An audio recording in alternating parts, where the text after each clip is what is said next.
बारामतीचा लेख, बारामतीचा लेख, बारामती समजलं. बाकीच्यांच्या डोक्यात शिरत आलं, बाकीच्यांची सटकली रे, तुझी नाही सटकली.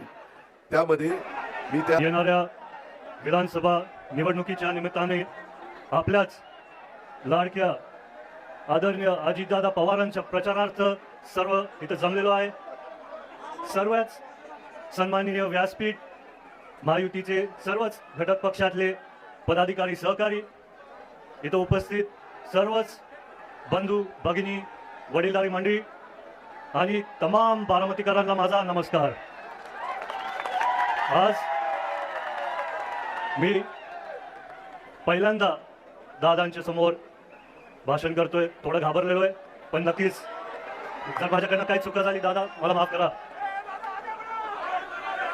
काही दिवसांत, काही महिन्यांपूर्वी लोकसभेची निवडणूक पार पाडली आणि आता विधानसभेची निवडणूक जेव्हा जवळ आली आणि मी गावागावी दौरे करत होतो, आपल्याच पक्षातले काही पदाधिकारी आणि सहकारी गावभेट दौऱ्यात बोलले की दादा आमच्याकडनं नाहीतर गावाच्या वतीने लोकसभेत चूक झाली.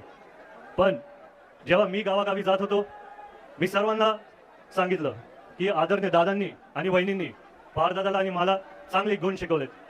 त्याच्यामुळे चूक कोणाचीच नाही झाली. सगळ्यांचे स्वतंत्र अधिकार असतात, सगळ्यांचे स्वतंत्र विचार असतात.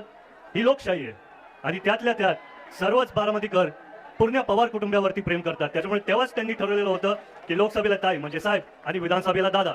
आज तुम्हाला दिसतंय की पहिल्यांदा मी एवढे बारामतीकर एका सभेसाठी आलेले बघितले. आज आपल्याला आदरणीय दादांसारखे एक गंभीर नेते मिळालेत. आजही 5 वाजता सकाळी उठतात ते रात्री उशिरा 2 वाजेपर्यंत काम करणारे एकच नेते आहेत आणि ते आपले अजितदादा आहेत. काही दिवसांपूर्वी म्हणजे लोकसभेच्या निवडणुकीत पुढच्या लोकांकडनं काही व्हिडिओज व्हायरल झाले. त्यांनी नॅरेटिव्ह सेट केलं, जाहिराती दाखवल्या. त्यांनी 2 टँकर कुठेतरी फिरवले आणि व्हॉट्सअपवरती दाखवलं त्यांनी 100 टँकर फिरवले. त्यांनी 2 लाईट कुठल्या तरी गावामध्ये लावले आणि व्हॉट्सअपवरती सगळ्यांना दाखवलं की 100 लाईट लावले. तर मी दादांकडे गेलो, मी दादांना बोललो दादा तुम्ही 35 वर्ष कामं केलेत, त्याची पण जाहिराती करू द्या आम्हाला. तेव्हा दादांनी एवढं चांगलं वक्तव्य केलं. दादांनी मला सांगितलं जे कामं मी माझ्या लोकांसाठी केलेत ते त्यांच्या हृदयामध्ये, त्याला जाहिरातीची गरज नाही. आज मी जास्ती वेळ न घेणार, दादांना पण बोलायचंय. तुम्ही सर्व एवढ्या मोठ्या संख्येने आलात. मला नुसते एक विनंती आपल्याला करायची आहे. आपले नेते अजितदादा नंबर 1 आहेत की नाही? त्याच्यामुळेच सगळ्यांनी तुमचे फोन काढा आणि टॉर्च चालू करा. आणि जेव्हा मी बोलतो बारामतीचा लेख, तुम्ही बोलायचं अनुक्रमांक 1 बारामतीचा लेख, बारामतीचा लेख, बारामतीचा लेख. आपण सर्व इथं एवढ्या मोठ्या संख्येत आला, मी आपल्या सर्वांचा खूप खूप आभार मानतो आणि माझे 2 शब्द थांबवतो. जय हिंद, जय महाराष्ट्र.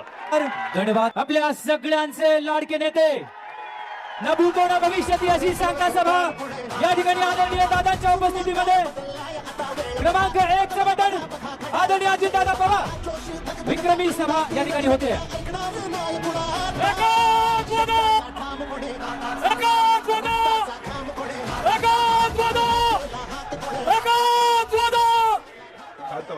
शांत घेतला. मी ज्यावेळेस राजकारणात आलो त्यावेळेस मी तरुण होतो. आता आमच्या चिरंजीवांचं भाषण आम्ही ऐकलंय, त्याला म्हणलं लईच भारी बोलायला लागलाय. म्हणलं रात्रभर पाठ करत होता वाटतंय, रात्रभर झोपला नाही, पाठ केलेलं दिसतंय. ठीक आहे, गमतीचा भाग जाऊ द्या. त्या तळागाळातल्या आता नवीन पिढी काय झालं मगाशी मी बघत, होय होय केली बाबा केली, याला तेवढं समजलं. बाकीच्यांच्या डोक्यात शिरत आलं, बाकीच्यांची सटकली रे, तुझी नाही सटकली. त्यामध्ये मी त्या बाबतीमध्ये